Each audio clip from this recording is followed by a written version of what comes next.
In your life, you're either going to have time and no money or money and no time. If you got both, go. My advice to anybody, if you're thinking about doing something and you have a moment, just go do it. Welcome everybody to episode 22 of the Paul and Pals podcast. I'm your host, Ponyboy Paul, and Paul and Pals is a podcast where I interview my creative pals to learn how they became who they are today to inspire you for tomorrow. On this episode, I have a creative conversation with my pal, Andy Stout. Andy is the founder of Explore Adventure Lab. It's a travel planning service dedicated to helping you explore more for less. And in this episode, Andy takes us through how losing his father about 5 years ago to brain cancer is what has inspired him to live his life how he lives it now. In fact, he actually decided to honor his father by actually biking across the entire United States from Maine to San Diego, almost close to about 5,000 miles by himself. And he also tells us how that experience actually led to the founding of Explore Adventure Lab. And we just talk about, his traveling mindset, how he broke his leg, pretty anticlimactic just to give you a heads up. And lastly, we kind of wrap up with his words of advice on how one should really understand that you're either going to have time and money or money and no time. So knowing that, live your life. So without any further ado, let's get creative. Yo, Andy, how you doing, bro? Good, man. How are you? I'm good. How's my sound? How's my video? How's everything? Good. Good. I'm kind of jealous right now, bro. Can you share with the audience where you are? I am currently in Kihei, Hawaii, in Maui, South Maui. That's crazy. I'm definitely a little bit jealous. I'm happy for you though. I see you living life, and we're gonna talk about your whole everything you've done so far, and I'm excited to learn more. But I always like to start with a little bit of a background of how we met. And interestingly enough, you're actually the first guest that's been a referral of a past guest. So I guess you're a pal of a pal. Shout out to Brian Astor, the world hiker. He reached out to me. He was like, yo, you definitely got to reach out, talk to this man, just ask him about his story. I think it's pretty cool. So, I trusted him because I know he's a very cool, reliable guy. And, I think we talked within that same week. And after that, I'm like, oh, yeah, we got to get you on the show, man. So I'm excited to have you here. I just want to ask, how are you doing now? How's your day been? Man, really good. It's been a wild last week. I flew over here, so I have family that lives here. That's where I'm crashing at the moment. Gotcha. And I got my second Pfizer shot, and it kind of knocked me on my butt a little bit. So, when did you get it? I got it here. So I had the first one in San Diego, and then that's for my hometown, and then the second one out here. And I don't know. It just knocked me on my butt a couple of days, and then I ended up with a sinus infection. And I mean, I'm not gonna sit here and complain, but I was knocked out for a few days. So I'm finally just kind of coming out of that, and brought this. And did it affect you for like a couple days? A couple days? Couple days, man. Oh wow. Okay. I actually got mine about 2, 3 weeks ago. Luckily I didn't feel any symptoms, but I'm low key scared for my second one in a couple weeks. So I'm a little bit hesitant, but hopefully I think everything will be fine. It's that second one apparently that gets you, and they say take a couple of Tylenol just after, and maybe 8 hours after that, and it kind of minimizes. Yeah. So. Cool. I actually have an episode that day too, so hopefully everything goes well. You'll be good. You'll be good. Yeah, let's do this one though. So, when I was doing my introduction, I mentioned, you're an avid traveler, you're founder of what you call your little COVID baby, Explore Adventure Lab. Yes. But I kind of want to talk about just how you came to be, coming into the world, growing up. So you want to shed a little light just about, your childhood, and let's go from there. Man, in a nutshell, my family moved out to San Diego when I was 3 years old for my dad's occupation. Grew up in San Diego. Where did they move from? He was doing his PhD in Pittsburgh, Pennsylvania. Gotcha. And he landed a job at Scripps Research here, or not here, but in San Diego. And then my mom started teaching here in San Diego as well. And she was a now retired German and French teacher, and he was a molecular biologist. And I say was because we lost him 5 years ago, and we can go into that more later about the bike ride across the U.S. and stuff. Mm-hmm. But they always encouraged me throughout my life. My mom, just follow your passion, and my stepmom as well. She's a life coach. She's an amazing woman, and that's what I'm saying with her. She's great, and there's follow your passion and do what you think is right, you know? So anyways, with a lot of push from my parents to follow my passion and the joy of traveling. And I kind of got the bug early when I was 14. I went on a foreign exchange trip with my mom. Actually, I tagged along, and that was my first time traveling internationally, not just Mexico, but that was over to Europe. And since then, it just started in college, did a few study abroads. I studied abroad in Australia for a long time and studied abroad in Germany, a German intensive language course. You know, could not speak German with my mom and stepmom, now both retired German teachers. I was sucked in. But it's funny the things that you learn, because some of those jobs brought me into guiding over in Europe by speaking German. That landed me a job guiding trips for North Americans and stuff in Europe, and guided for a while. Then for a hot second, I worked for the airlines, one of the major airlines, and then furlough happened with COVID, and we're still seeing what happens. But I know that old COVID will get you. So in a nutshell, that's kind of me. And got you. Yeah. And it sounds like, so you said you went to that foreign exchange trip with your mom. Was your mom kind of an avid traveler on her own, right? And that kind of inspired you a little bit? Like, how did that come about to be?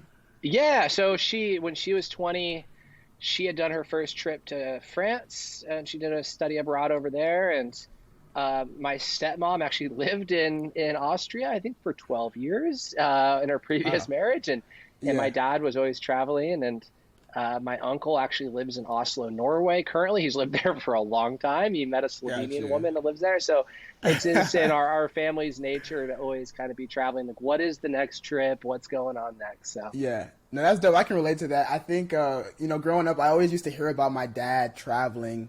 And he used to tell me how he lived in Europe for a while before he, went back to Nigeria and then moved officially to the United States. But I think a little bit of that was kind of like my travel bug too, because going through college, I was able to travel, all 4 years, kind of like I mentioned in Brian's interview. So I definitely relate to that. And I'm kind of curious, were you, when you mentioned your parents saying that they wanted you to follow your passion, what did that mean to you when you were younger, though? Because I think, like, if somebody told me to follow my passion when I was younger, I would have no idea, like, what I would want it to do. So what were you kind of thinking when you were always getting that type of messaging? It was more like, when you're younger 20s, you're trying to figure out, what are you supposed to do? Are you supposed to get this traditional job or whatnot? And I had these ideas, like, I want to go back and go to grad school. So after I finished my undergraduate study, I took 4 years off. I was traveling, working jobs in San Diego. Communications with a minor in sociology, emphasis in German, and that was at San Diego State. And then after 4 years, it was during the 2009. I'm dating myself here, it was the 2009 kind of global recession, and I figured, what better time than now to go back and invest in yourself and go back and do a master's degree. So I went back and did a master's, but instead of just doing it in San Diego or in the U.S., I was able to do it at a sister school of Northwestern. It's in the Gold Coast of Australia, called Bond University. Great institution. And I went down there and did a master's in communication with emphasis in public relations there during those couple years during the recession, because I was having no luck finding a job. I was just like, what's happening? So I was like, this is a great time to go back and invest in myself. That's crazy. That's a big jump, especially in a recession. Did you have to get like a ton of funding, or you take out loans to be able to go there and like actually afford it, or how did you make that work? Good old federal loans from the U.S. government, still paying them back. Love it. So yeah. Sorry to trigger you, bro. Dude, it's all good. It was it's fine. It's all good. Got you. Okay, so I kind of see that, like, so it seemed like basically what happened was that you kind of like were like, I guess I'm gonna just try whatever comes to mind. And I think that's important to also note, because one thing I've noticed just among the guests I've talked to, and then the people that I've personally been around, there's a big influence of like the kind of messaging you get as a child, right? Like, if you're always told you can do something, you typically grow up like, I can do anything, right? But I feel like sometimes when you're told that you can't do anything, you just was like, oh yeah, my parents always told me, so I'm not even gonna try. So I'm kind of curious. I know we want to talk about, what you're doing, but when you mentioned your dad earlier and you lost him about 5 years ago, how was that relationship with you guys from just, I guess, how do you think, what was the biggest impact he had on you just growing up overall? So since I was a little kid, my affinity for the outdoors comes directly from my dad. He started dragging me on these Sierra Club trips when I was 4 years old. And so most people, they don't know what they probably have heard of the Sierra Club, but the Sierra Club actually runs these really neat trips every summer. I'm not sure about COVID, but they do international trips and domestic trips. And we would always go on the east side of the Sierras, which is kind of, in my opinion, the most beautiful mountains and location in the world. And he would take me up there. It would be a week-long trip. And it was not just myself, but it was our family and my brother, and they'd have a pack train. It would bring all this stuff in, and you go camping and backpacking in the backcountry for a week. And we always had a joke. It was like the long, hot, dusty trail, because when you were a kid, you hate it. And then by the time I was about 17, 18, 19, I started to realize this is pretty amazing. And then my dad and I started to do trips together into the backcountry. And so his knowledge of the outdoors rubbed off on me, and just the appreciation for nature. So in that regard, he always had this kind of push for me to get out and see things. So then after a while, I kind of caught on to his vibe for the mountains and nature. And so before he passed away, it was one of those things, and we can get into it more later, but he always wanted to bike across the United States. But it was not typical, but a lot of people are like, I'll do it next year. I'll do it next year. And then you run out of time. And so when we lost him, I was like trying to find closure. And anybody that's listening probably could feel this. You're trying to find closure in a certain way. And I was like, I could bike across the United States for him. And in essence, do it for both of us. So in turn, he did it. He was there spiritually with me. And it was really, really cool. It's called Us Stout Rides. My last name's Stout. Yeah. Sadly, the website's not up anymore. But between a GoFundMe account and the help of all my incredible friends and family, everybody got on board. We did a fundraiser. We raised about 13 grand, or just shy of. And the bike across the United States, anybody that listening out there might know it's kind of expensive to do it, because you might have days where you spend no money, or you might be stuck somewhere where I was in Camden, Maine, and the only place to get food was this bagel shop, and it was $20 for a bagel and a juice. And I'm like, that's just what it is. But I mean, that's just what it is, And so, but it was an incredible experience, and to help raise awareness for glioblastoma, which is the type of brain cancer that he had. It's an incurable brain cancer. It was the same one. People obviously are familiar with John McCain, the politician. He passed away from the same brain cancer. So he had that. There's still no cure. I was trying to raise awareness to it. I was working with Scripps Clinic in San Diego with one of the head doctors there that also treated him. And it was just a really powerful experience.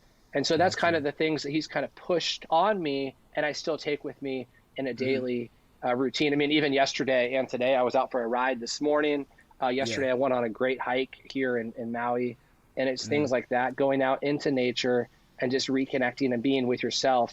He kind of taught me it's okay to be out there in nature by yourself. It's kind of like a culture shock. It's healthy. It's this meditative form of learning to be comfortable in your own skin away from maybe others. That's what I'm trying to say. Yeah. Yeah. No, I agree. I think we're in a world where we're very connected all the time. So I think that ability to really just escape and just be on your own is dope. But no, that's really beautiful, man. I didn't know about that connection right there, and I definitely see the influence he's had on you. And I'm very curious about your biking through America experience, because that's something I've never even thought about doing or thought was possible. So can you just break that down for us, that entire experience, and how you started, budgeted, everything? So I mean, I could talk for hours about it, but in a nutshell. So the idea was sparked from my dad, and I was trying to find closure. I had guided bike tours for a long time, and so I knew my way around a bicycle, right? And I knew my way around solo traveling, because I'd done a lot of traveling on my own. So I was like, all right, I'm comfortable being by myself. I'm comfortable with a bicycle. I'm also comfortable with backpacking, because my dad had taken me up to the mountains many times. So the idea is on these bike trips, you're traveling. So I live, my hometown, or since I was 3, is San Diego, California. And so that's the most southwesterly point in the continental U.S. So the idea was, what is this location that I can pick that is, I don't know, significant or far away? So I picked the most northeasterly point, which is Lubec, Maine. It sits on the Atlantic Ocean, the Canadian border in Maine. And so there's no further place from San Diego.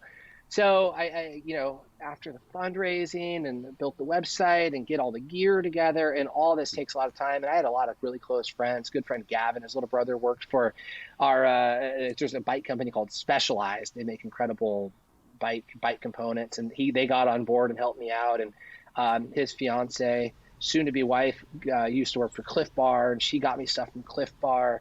And our local bike shop, Holland's Bike Shop in San Diego, is an incredible shop in Coronado, and they got on board and helped me out. My buddy Joe there was just all about helping me out. So it's like everybody, this huge community was behind me. So I was technically out there on the road alone, but I really wasn't, And I was posting daily on my Instagram story. That was kind of like my blog, because you're so exhausted. So some days you're biking. So the numbers, okay, if you want to talk about the numbers on this bike ride. So from the most northeasterly corner, from Lubec, Maine to San Diego, California, it's 4,750 miles. And so you go through 16 states, you're going across diagonally, and you're gaining. You got to think about it. We always joked around. We're like, oh, it's all downhill, right? From and it's not. And I biked into a headwind. So the prevailing winds across the United States typically go from west to east, right? So it's like the jet stream. When you're flying, going one direction, you're going to go a little faster. Other way, it's a little longer. Dang. Same idea.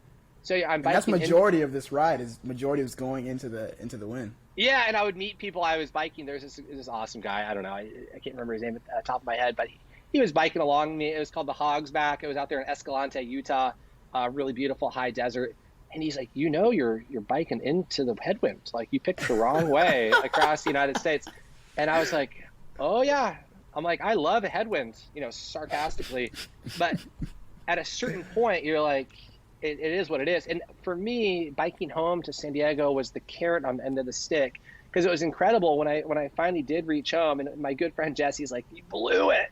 You only went 4,750 miles. You got to go at least 5,000 miles. Like our friends. There's a lot of banter with our friends, and so but they all met up. I had some friends from Australia that were in town, and everybody met up there at the border. This is called the International Friendship Park, and it sits right there on the Pacific Ocean in San Diego County, and the border with Mexico right there. International Friendship. It was really neat. And so, probably a third of it I was camping in the desert. I would stay in hotels because you're reaching upwards of 116 degrees biking, and you're starting at 2 in the morning and ending at 10 in the morning. You're trying to get anywhere from 80 to 100 miles a day. It depends on where you're stopping. There's an incredible nonprofit called Warm Showers. It's kind of a different name, but I think it's been around since the late 70s. And it's just for bikers, and you sign up. It's kind of like couch surfing. And I could be like, hey, I'm riding through. It could just be a weekend trip. I'm a host on it. So if somebody contacted me, they'd like, let's say you're on it, you're biking through, you're coming to San Diego. I'd be like, hey, here's the get up. And the idea is you can camp in the backyard. Maybe I have an extra bed, but at the very least, you got a hot shower, because after a long day on the bike, you stink. You need to shower. At the very least. That's so crazy. So you could just have anybody from anywhere. And is it like a website? Is it kind of like a B&B type of reservation, or is it just email? How does that actually work out? Yeah, I think they kind of revamped the site, but yeah, you set up a little profile, and then you write what you're doing. So I was writing about the bike ride I was doing, and then you would reach out to them ahead of time. And I was joking around. I love a good IPA beer. I'm like, oh, I love IPAs. And some of these hosts were incredible. I got hosted. There was one day I was biking up the Kangamangas Highway. They call it the Kank. It's in New Hampshire, coming out of North Conway. And my entire crank came off. And I'm like, it's not good. Not a good situation. And there was a storm coming in, and I was going up this big hill. But I flipped around. I went back to North Conway, and I got my bike fixed. And I'm like, you know what? I'm still going to go through it. I have the foul weather gear. And I just wanted to make it to the next destination, because this woman had on Warm Showers was like, I'm going to put you up. So I get over the Kank. I get into this little, I pull into a Subway, whatever sandwich shop. It's the only thing, a shelter. It's hailing outside.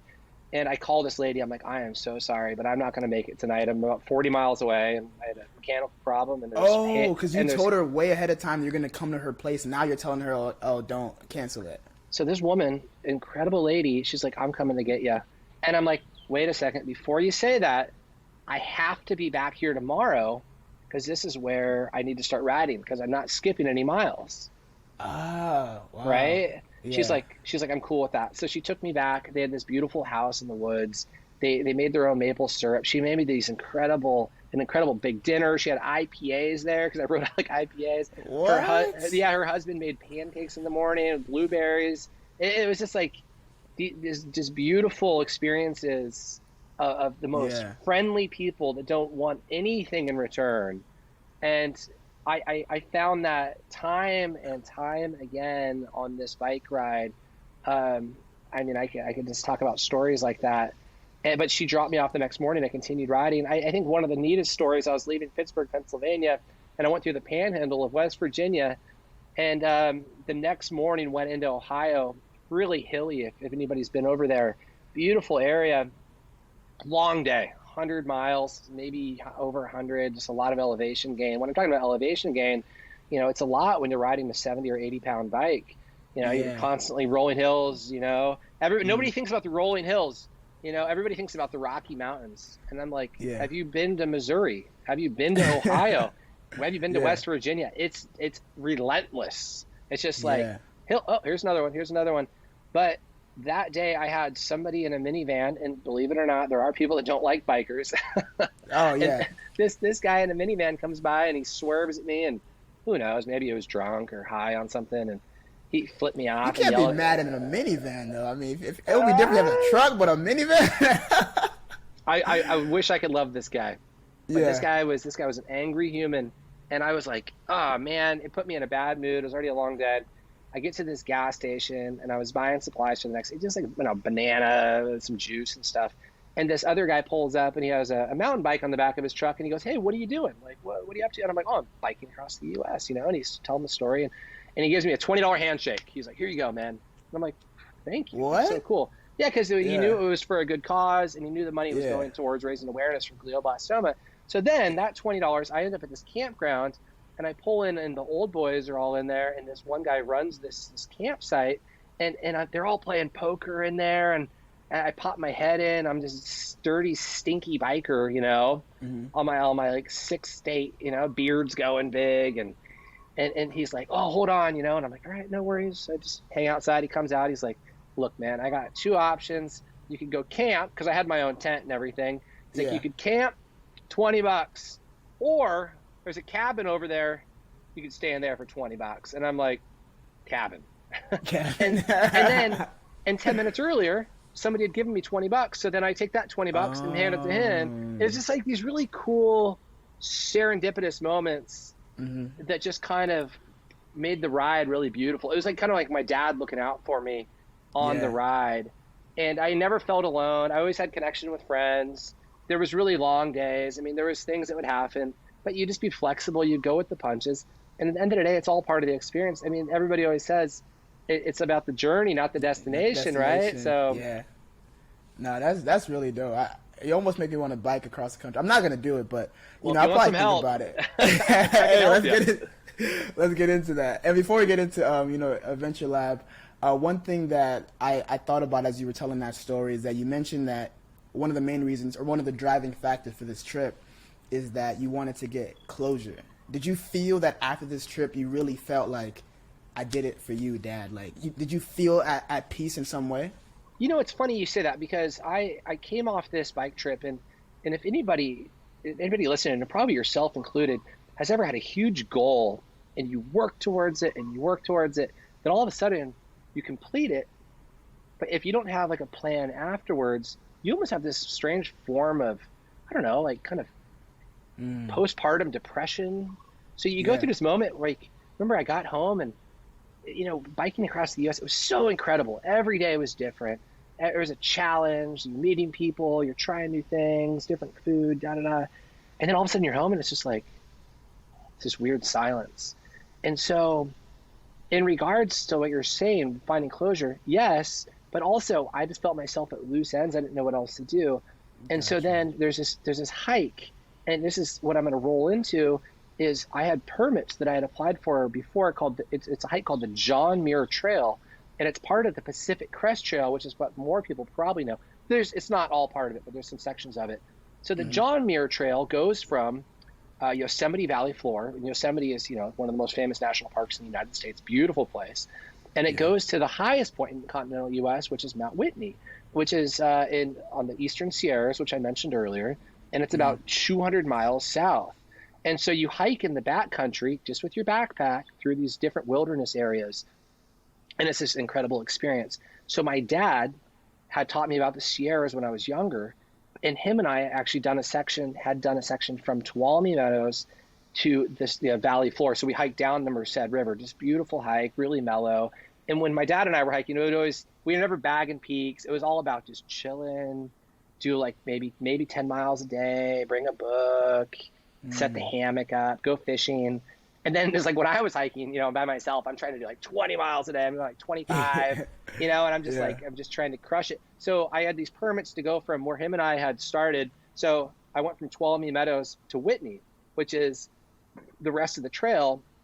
And I actually brought some of his ashes with me on the Mm. entire hike. So in essence, he finished the John Muir Trail as well, and I was able to just scatter some of those ashes on top of Mount Gotcha. Whitney, on top of the continental, or on the highest point in the continental Yeah. U.S. So at that point, I felt like it was true closure, and it was just a really neat experience. I don't know if he had ever done Mount Whitney, but he's the one that Yeah. introduced me to the Sierras, and he's the So you one felt that like you kind did of, it. Yeah. yeah, it was really neat.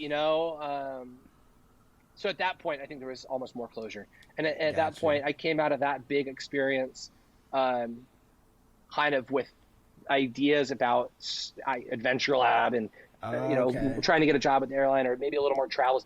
But it was just, I needed a little more time to think. I mean, it sounds funny. I was on the road for 2 months biking across the U.S. It was 59 days of riding, but it took, and then Wow. I still headed up to the Sierras, and Yeah, um, that's crazy. Like you weren't tired, but man, I was feeling great. yeah. Your body gets into a rhythm. If you talk to anybody there's actually a really nice guy that I met when I was biking across the Great Divide last summer. He's currently biking across the United States. Um, anyways, yeah, you can put it on the show notes if you want to follow him. He's a great Yeah. guy to follow. And there's two girls actually that did one of my webinars a couple weeks ago, and they're biking across the United States going the other way from San Diego. So I'm constantly following on Instagram these two really neat stories of people going Yeah. across the U.S. But yeah, he was super cool guy. The people you meet out on the road are just awesome. Yeah. And that's really cool. We gotta highlight these type of stories more. And you were talking about when you end something and you kind of have to figure out that next thing. I'm curious, like how did all of these experiences eventually lead to Explore Adventure Lab? Um, so over the years, so I'd also have traveled extensively. I haven't counted. It's more than 60 countries, not more than 65. It's somewhere in there, but a lot of my trips have been for long periods of time. So I've been to Australia 7 different trips, but if you add all the days up, it's been almost 4 years of my life in Australia. I've been to Europe maybe 20, 25 times. So it's like you spend these large chunks of time. So you really get Yeah. to know the ins and outs of different locations and logistics and packing. And you start thinking about things differently. You kind of back yourself up with redundancy. There's a term I was talking about in my bike packing webinar, pack your fears. I was always packing my fears. And that when I say that, so if you're backpacking, you would say, like, oh, bring extra water, bring this, bring that, bring an extra Mm. jacket because it's going to be cold. Um, so with the international experience, as well as working abroad, studying abroad, um, as well as, when we were younger, we started this Christmas light business. So and I have a lot of friends that also had started their own businesses. So I had a lot of support from our amazing group of friends saying like, yeah, you could Yeah. do it. And my good friend Rob designed this logo for me. He does graphic design and stuff in Australia. He's like, dude, anything I could do to help. And the idea was coaching and consulting. So helping people help themselves, helping people achieve their travel and adventure goals for less. So I'm not exactly a travel agent, but we're going to do a 30-minute or a 1-hour consultation, and I'm going to literally talk you through X, Y, Z. There's an amazing couple in San Diego that reached out to me. They're going to Patagonia. Their ideas, well, it all depends with COVID, but I was talking through the logistics because it's really overwhelming with the permits, where to fly into, where to fly out of. Do you take buses? Do you rent a car? Do you stay at hostels? Do you go tent? So we talked about all the pros and cons of things. And people over the years, and it's not just me. I mean, I'm sure Brian, as an avid traveler, has a lot of people reaching out to him. Hey, how did you do this? How did you do that? And I love helping people, and I love helping my friends. But after a while, I was like, oh my gosh, I'm spending a lot of time helping others. That. Yeah, exactly. And so, and it felt kind of weird, but at the same time, I was like, you know what, it's my time, and I'm trying to do other things. And so I created exploreadventurelab.com. It's, traveling coaching and consultation service. It's a website that allows me to kind of post past trips, current trips. Even this interview right here, it'll be on my website live next Monday, so it's a place. Exactly. So it's a place just to share everything going on for myself. So at the very least, and who knows what it'll evolve into, but at the moment it's that.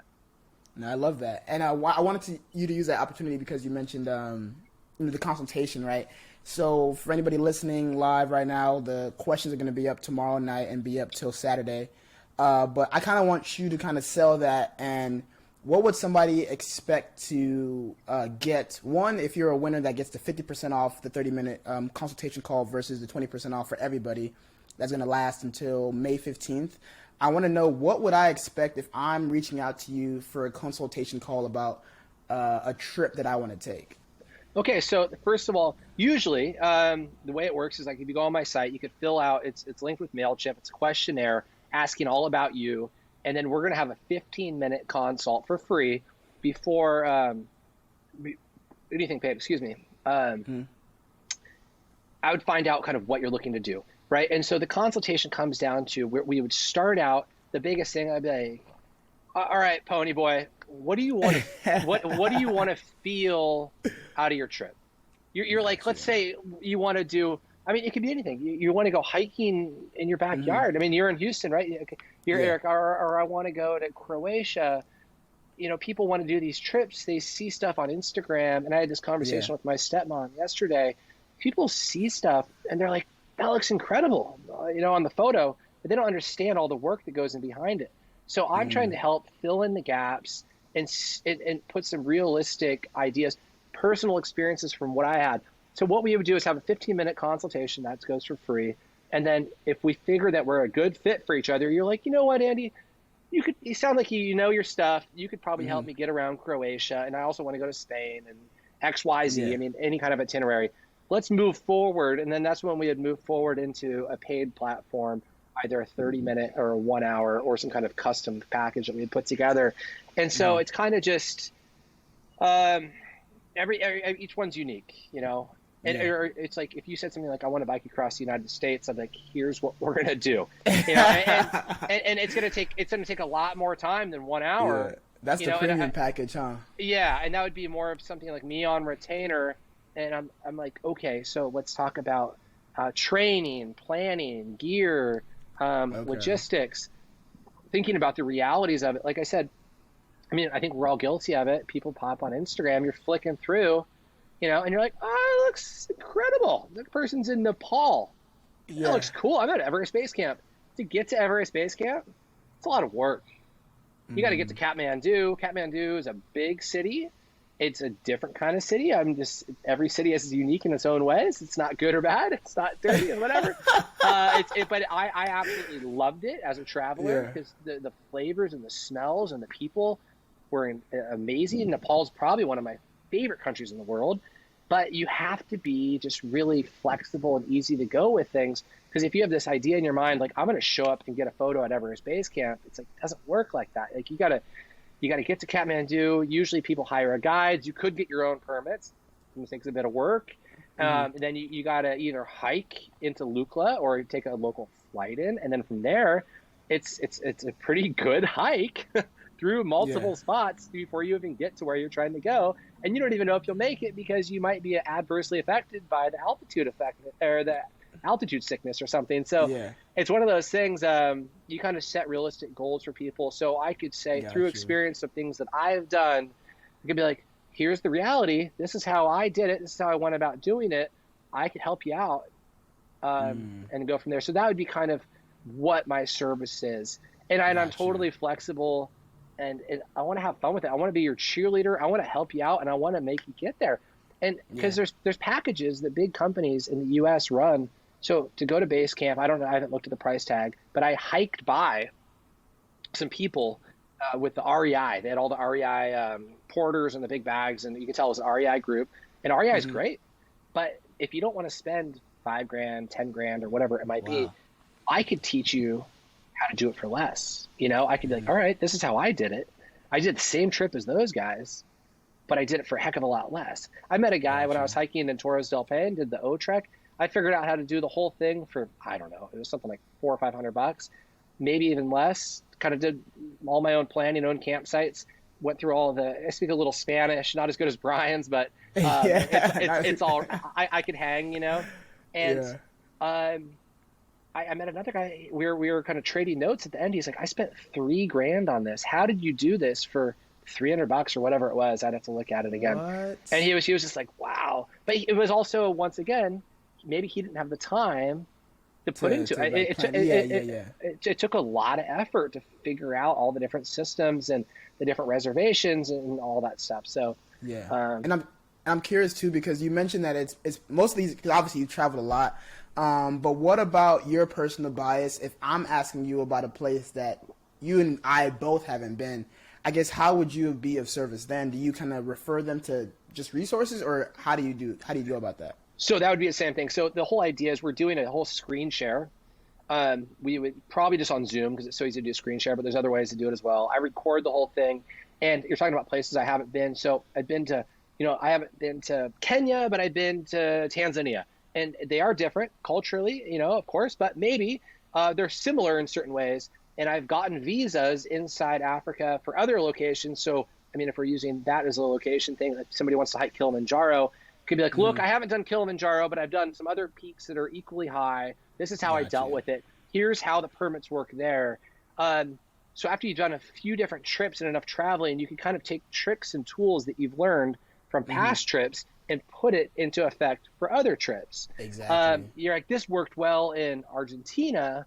It'll probably work well in Chile, or vice versa. And then at any point, if you're like, Andy, I don't know if this isn't really good info, I'd be like, no worries, no charge, money back. I won't charge. That's it. That's cool. I just want anybody to come in to feel empowered, to feel good, to get where they want to be. I just want people to travel and explore and see things, Yeah, and I like the business model with that 15-minute consultation beforehand, because that way, like, it gives you a form of relief where I'm like, oh, I can at least talk to you, let you know where my head is at, and then I get to choose if I want to actually pay. So I'm not forcing you to pay. So I think that's really cool. And thinking about speaking about the business model, now that you're starting this, I know it's kind of been your COVID baby, right? Yeah. How do you kind of see yourself expanding? Do you want to like eventually get people to help you? Because it seems like it's still going to be a ton of work on your end. Obviously, you're getting paid for it, but I guess where do you see this? How do you see this becoming bigger? I would love to. So I'm also guiding some local hikes in San Diego. I still guide a little bit, so that's fun. Man, that's a great question. I know I should have a way better business model, and I should have a better business plan. But I've been so busy just on my own trips and adventures. I should get something together more. And I've had a few friends say that. I had a good friend, Adam. He called me today. He's like, I got some ideas for you. He's like, you need to get flyers into hotels in San Diego to concierge. Honestly, I like that. Yeah. And I was like, that's a great idea. Thank you. Like, so just hustling more.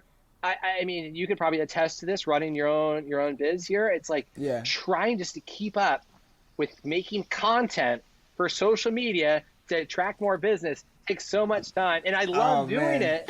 But you're like, okay, you make a post, make sure everything looks good, something engaging, right? And people are, like I said, flipping on Instagram, and they're like, whoop, gone, like 2 seconds, and you're like, I felt like a couple hours into that or whatever. And, you're like, I did all that for 10 likes. Yeah, or whatever. But I mean, it's not even about that. It's like there's a guy I follow on YouTube and stuff. He actually quit his full-time job and made a YouTube creator. But he does a lot of big outdoor stuff. And he actually biked the same bike ride I did last summer. And it was really interesting because he had this incredible journey. And it was the same thing, like 10 likes. You know, you're doing it for a year, 2 years, and you're like, where is this going? And then he's killing it now. Doozer, Brian Doozer, I think it is. I can't remember his handle off the top of my head, but we can put it in the notes later. But he's also an incredible guy to watch. And he has some really fun stuff, and it's really he lives in Boulder, Colorado, and he's done some incredible bike rides and hikes. And he's a cool guy. No, I relate to that because my creative director, shout out Juan, we just had a meeting about 2 weeks ago, just talking about like, we're at episode 22 now, and like we've kind of proven like, okay, we got something here, right? But the time to growth and then the ability to grow is probably one of the hardest things because you feel like you're doing all this work, but you're not getting the results you want, right? And it really makes you have to get into your head, like, okay, what do we got to do? It's not just like fun and let's just record and edit. It's like, okay, we got to make sure within these months, are we targeting these type of guests? Are we editing so that it's almost dummy proof? I got mad recently because I had posted some stories and somebody had replied to me later like, oh, so what about this? And I'm like, it's in the story. Like, how did you not see that? But I can't get mad at the consumer for not taking in the information. That's on me. I have to make it as straightforward and dummy proof as possible. So I think it's funny because I relate to you. Obviously, you're not doing podcasts, but you're still trying to grow a business, and you have to be a social medium. You have to somehow get your brand out there. So I'm definitely excited to see you grow. I'm definitely going to shoot you some ideas. I just thought about, hopefully once you get off furlough, it would be dope to talk to people at the airline, be like, hey, where you going? Ooh, how much did you spend for that trip? I got to service that. You know what I'm saying? So I think you got a ton of options. It'll be cool. And as they say, all good things take time. Facts. Yeah. It's like, it's not like you wake up one day and it's just like, boom, all good. No. It's like, got to keep on working at it. So it's a fun project. Like I said, it was I had furloughed, it's COVID. I had a broken foot. I'm recovering from a broken right foot. How'd that happen? I call it an old man injury. I'm 39 now. My friends You're 39? Yeah, my buddies are giving me shit. You don't look a day over 32. This is bubbly water here, No, so by Perrier. Yeah. No, but my friends were like, they were giving me a hard time because I went trail running. It was a sunrise trail run. It was a beautiful morning. I just slipped. Just silly. Oh, that's it? I just slipped and came down on my foot wrong. And I thought you were going to have this crazy story being the adventurer that you are. Like, I came over 5 miles. I jumped down and I fell and cracked my... Okay, you just slipped. Running from a mountain lion, right? Yeah. Oh, yeah. No, it was... I wish... I mean, that's all most injuries are. They're just silly. You just weren't paying attention. And I broke 3 metatarsals. It'd be like if that's your foot, it's like those 3 little bones there, and it really just. And this is a good. It was a moment for me to like, okay, just calm down, slow down. I mean, you have to slow down. Can't walk. My friend Adam gave me his knee scooter. I'm scooting around like, but I'm sitting on the computer, and in my head, I'd wanted to really get Adventure Lab going for a long time, and so I was like, this is the time. Like, I finally have time. I have no choice. I have no other job. So I just kind of like, I would sit on the front porch and just work on it. I built it all on Squarespace. Squarespace is a great platform.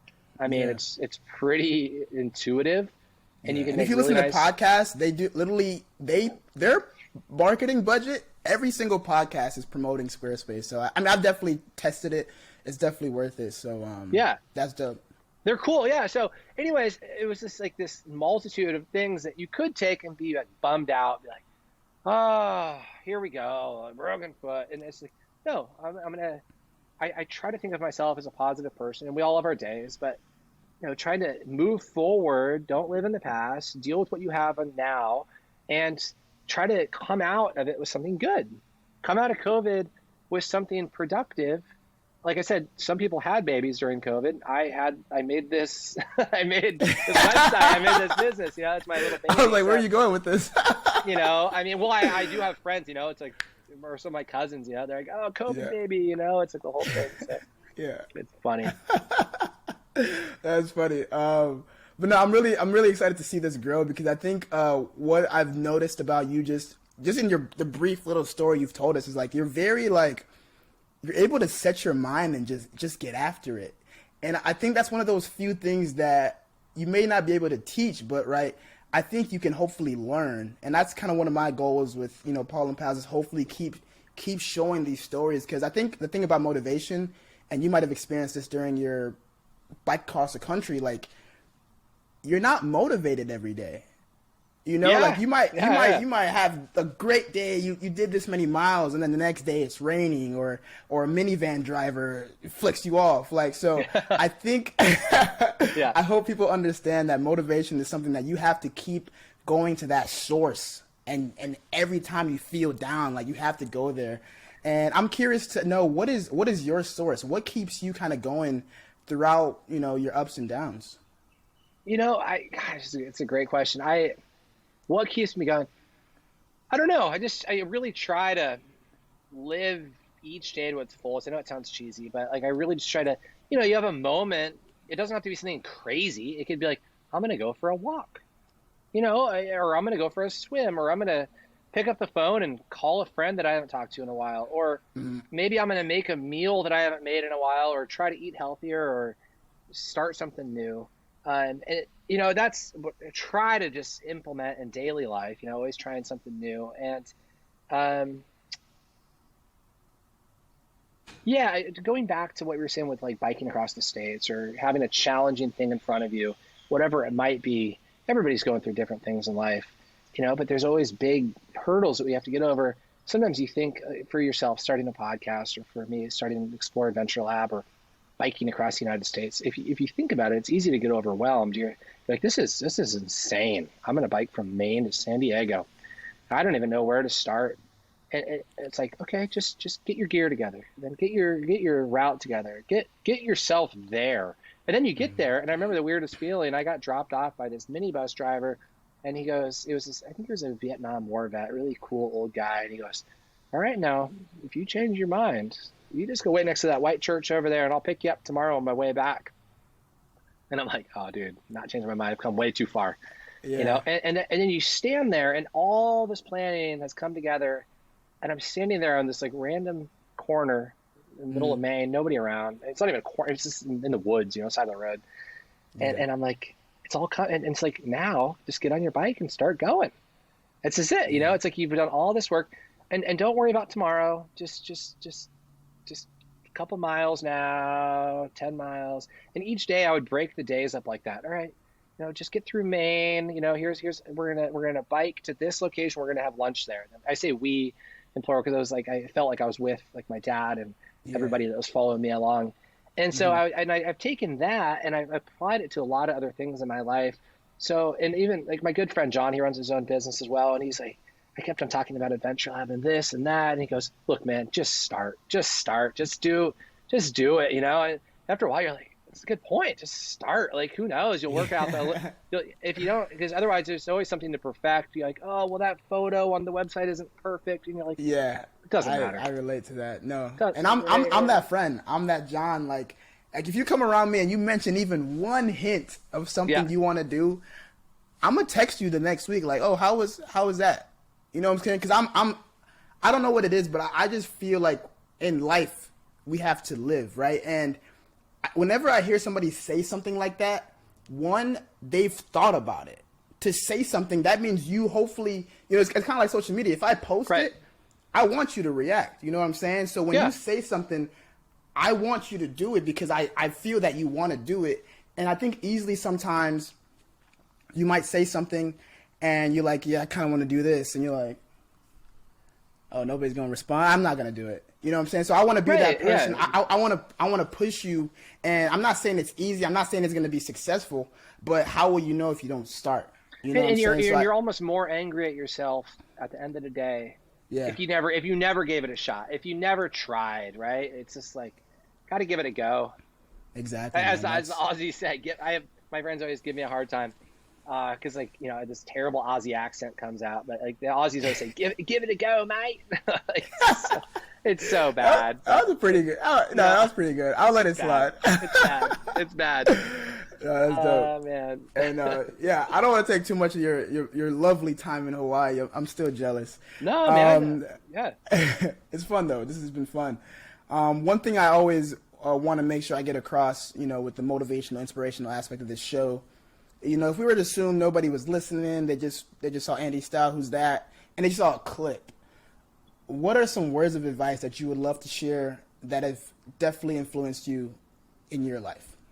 Man, and I'm going to tell you, these are words that I took from, it's a funny story, but I love it, and I've told people this, and I've taken it with me, and it actually helped propel a huge trip in 2019. But it was just, you go for your annual checkup with your doctor. Everything's cool. He's like, so how are you, man? Like, what's going on with you? And you're like, oh, good. I'm like, I was thinking at the moment, I was thinking about doing this epic journey by myself, just carry-on bags, to Patagonia straight to Nepal, and then I was going straight to do Kilimanjaro. So I was doing multi-continents, month after month after month, using airline. This is before I had worked for the airline. I mean, it's still not working for him because of furlough, but it was like, take airline miles. He goes, look, man. He's like, do you got money saved up? I'm like, yeah, I got some cash saved up. He's like, and I'm like, and I got miles. He's like, do you got time? And I'm like, I got time. He goes, look, in your life, you're either going to have time and no money or money and no time. If you got both, go. It was almost like he was like grabbing me. He has kids, and I'm sure he has a wonderful life, and he loves kids, but he's just like, go, and I was like, shit, all right, and so I just kind of, it pushed it over the top for me to just go, because I don't know the next time I was going to have that much time. And so when I actually finished that trip, I came back and went right into training for the airline that I was working for. So it was kind of like this awesome moment in time. And I guess that's what I would say is my advice to anybody. If you're thinking about doing something and you have a moment, I don't know what it might be. You don't even need a lot of money. I mean, you could, if it's some kind of adventure, you could get a cheaper bike or cheaper this or cut corners there, but just go do it, because you're never going to look back and be like, oh, I wish I didn't go to Maui, or I wish I didn't go hike this, or I wish I didn't. It doesn't have to be something big. It could be like in your backyard. I'm huge into a proponent of go explore your backyard. In San Diego, we have wonderful hikes. I'm sure there's beautiful stuff to see in Houston. I've never really been to Houston, but it's even like go to a museum you haven't been to, go to a new restaurant, go to the park, go check out something new. So that's kind of my takeaway, but it was either time and no money, money or no time, and just get after it. I love that. You got to live life while you can. Exactly. And before I let you go, I definitely want you to promote whatever you want to promote. Let people know where they can follow up. And I believe you still have your video from your Bike Across America trip. Is that still up? 100%. Yeah, we can either put it in the show notes, but you could go to exploreadventurelab.com, and there's a little tab on the top that says press, and you could scroll down. It's my beautiful editing skills, all by yours truly. I'm a very much amateur videographer, but I have a lot of fun doing it. And it was some clips across the United States I put together. It's kind of a longer video, so if you're cooking dinner, maybe put it on. It's about 20 minutes. I have some other little fun things I put on there. I love posting on Instagram. My handle is stoutabout.com, so it's my last name and then about. And then I also have exploreadventurelab.com, or at exploreadventurelab.com, always posting new things. Like I said, next Monday, this will be on there. It's going on the website. It'll be in there. I'm excited, Yeah. And the first press.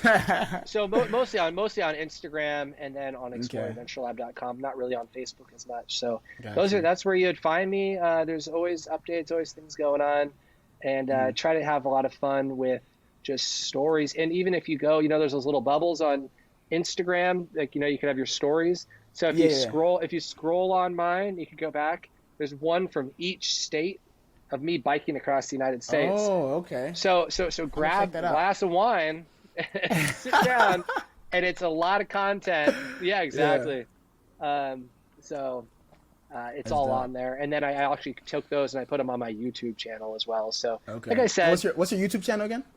Oh, it's just linked with mine. I'd have to look. I'm not super active on YouTube, but I guess I could give That's it to you. That's definitely a lane you should look into for as you do more and more of your trips or upload more of your trips. But I'll definitely link everything in the show notes in the YouTube description. Cool. But yeah, thank you for letting us know. And once again, for the raffle prize, one lucky winner will get 50% off a consultation session, and I'm gonna have all the information for that in the notes as well. And 20% off, actually, thank you for doing that. That's actually really dope that you're willing to do, 2 prizes. But basically, for anybody listening, even if you're not listening, somebody texted you. If you use the code Paul and Pals on Explore Adventure Lab website, you get 20% off of the Weekend Warrior package, which is the consultation call for 30 days. So until May 15th. Yeah. Yeah. And I'm really excited for that. But I'm gonna let you go pretty soon, Andy. Thank you once again for taking the time. Yeah. Sharing your story. It's very inspirational. I'm really excited to see you grow. I'm obviously connected with you now. Yeah. So I'll be checking in there. And if you got anything else, that's it. But I'm gonna let you go, and I'm gonna wrap it up with the rest of the audience watching. Likewise, my friend, as they say in Hawaii. Mahalo. Mahalo, man. I'll see you, bro. All right, man. Later. Bye. All right, man. Thank you all for tuning in to that episode. Hope you enjoyed it. Hope you felt inspired or motivated to start something. If you did, please help to support me and Paul and Pals by sharing this with somebody that you feel needs to hear this message. Or if you want to continue to be motivated, subscribe. Because, motivation isn't a one-time thing. We constantly need that source to keep us going.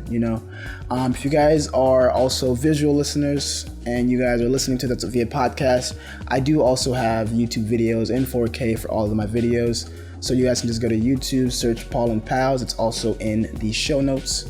If you guys are more just kind of podcasters but you're watching this, maybe checking this out, you guys can actually go to all podcasting platforms, look up Paul and Pals.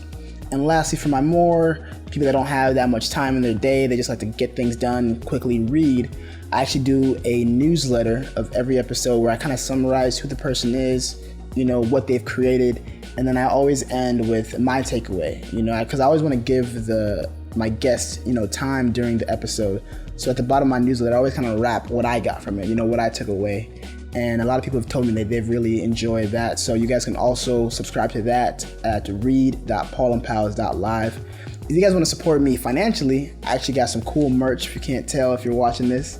Some Pal merch. You guys can actually go to merch.paulandpals.live, get you a t-shirt, get you a crew neck. A lot of fan favorites is the crew neck, but if you guys are in a more warm place, I definitely also recommend the t-shirt as well. But overall, if you guys can't do anything, I just appreciate you for joining me in this. I'm really excited for where this is going, where this is gonna be in a couple years and just a couple months. You never know. But let me stop rambling. Without any further ado, let's get creative.